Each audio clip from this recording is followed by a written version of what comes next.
بسم اللہ الرحمن الرحیم الحمد للہ رب العالمین والصلاة والسلام علی رسولہ الکریم وعلی آلہ واصحابہ اجمعین اما بعد۔ برادران ملت اسلامیہ اور عزیز اسلامی بہنوں، السلام علیکم ورحمۃ اللہ وبرکاتہ۔ سیرت بیان کرتے ہوئے ہم سن 7 ہجری تک پہنچ چکے ہیں۔ رسول اکرم صلی اللہ تعالی علیہ وسلم نے صلح حدیبیہ سے فراغت کے بعد حاکموں کو خطوط روانہ فرمائے۔ اس میں ایک خط آپ نے کسریٰ ایران کے بادشاہ کے نام لکھا۔ اس خط کا مضمون یہ تھا: اللہ کے نام سے شروع جو رحمان ہے اور رحیم ہے۔ یہ خط محمد اللہ کے رسول کی طرف سے کسریٰ ایران کے بادشاہ کے نام۔ سلام ہے اس شخص پر جو ہدایت کا اتباع کرے اور اللہ اور اس کے رسول پر ایمان لائے اور گواہی دے کہ اللہ کے سوا کوئی لائق عبادت نہیں، وہ اکیلا ہے، کوئی اس کا شریک نہیں، اور میں محمد صلی اللہ علیہ وسلم اللہ کا بندہ اور اس کا رسول ہوں۔ میں تمہیں اللہ عز و جل کے حکم کے مطابق اس کی دعوت دیتا ہوں کہ میں لوگوں کی طرف رسول ہوں، تمام لوگوں کی طرف، تاکہ ڈراؤں اس شخص کو جس کا دل زندہ ہے اور اللہ کی کافروں کے خلاف حجت پوری ہو جائے۔ اسلام قبول کر لو، محفوظ رہو گے، اور اگر تم نے انکار کیا تو مجوسیوں کے انکار کا گناہ تمہارے اوپر رہے گا۔ اس خط کو لکھ کر حضور نے اس پر اپنی مہر لگائی، اور یہ خط حضرت عبداللہ ابن حذافہ سہمی رضی اللہ تعالی عنہ کو دے کر روانہ فرما دیا۔ وہ آپ کا والا نامہ لے کر کسریٰ کے پاس گئے اور والا نامہ اس کی خدمت میں پیش کر دیا۔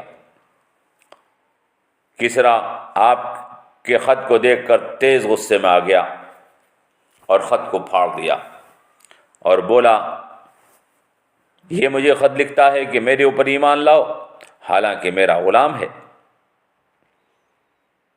اور حضرت عبداللہ ابن حذافہ کو برا بھلا کہہ کر واپس کر دیا۔ انہوں نے واپس آ کر حضور نبی کریم صلی اللہ تعالی علیہ وسلم کو سارا قصہ سنا دیا۔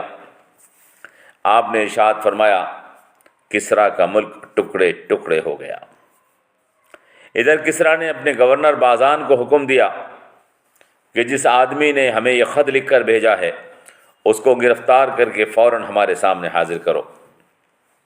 بازان نے 2 فوجی فوراً حضور نبی کریم صلی اللہ تعالی علیہ وسلم کو گرفتار کرنے کے لیے مدینہ روانہ کر دیے۔ بازان نے ان کو ایک خط بھی دیا کہ تم بادشاہ کی خدمت میں فوراً حاضر ہو جاؤ۔ سیرت کی کتابوں میں لکھا ہے کہ جب یہ دونوں آدمی بازان کا خط لے کر حضور کی خدمت میں حاضر ہوئے تو ڈر اور ہیبت کی وجہ سے کانپنے لگے اور خط حضور کو اسی حالت میں دیا۔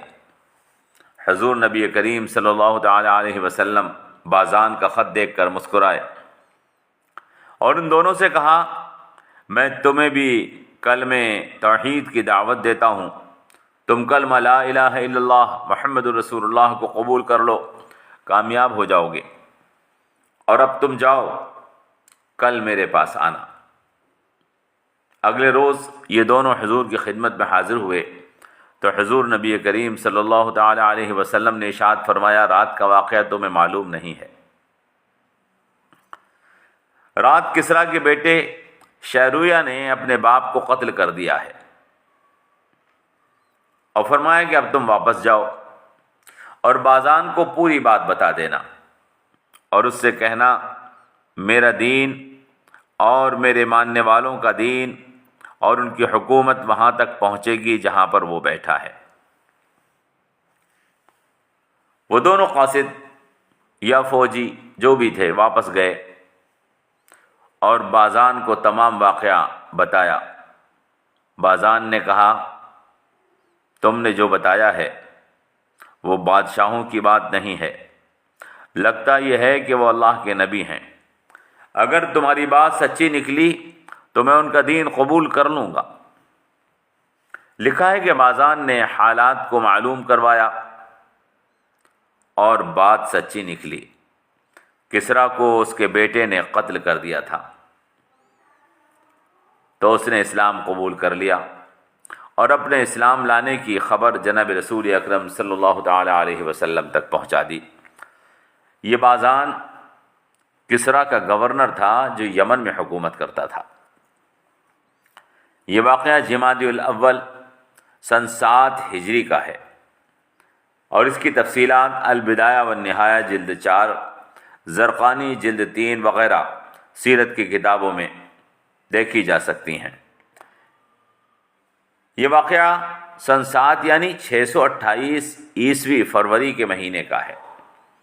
اللہ سے دعا کیجئے کہ اللہ تبارک و تعالی ہمیں حضور نبی کریم صلی اللہ تعالی علیہ وسلم کی سیرت مبارکہ سے اپنی زندگی میں سبق لینے اور نصیحت حاصل کرنے کی توفیق عطا فرمائے۔ والسلام علیکم ورحمۃ اللہ وبرکاتہ۔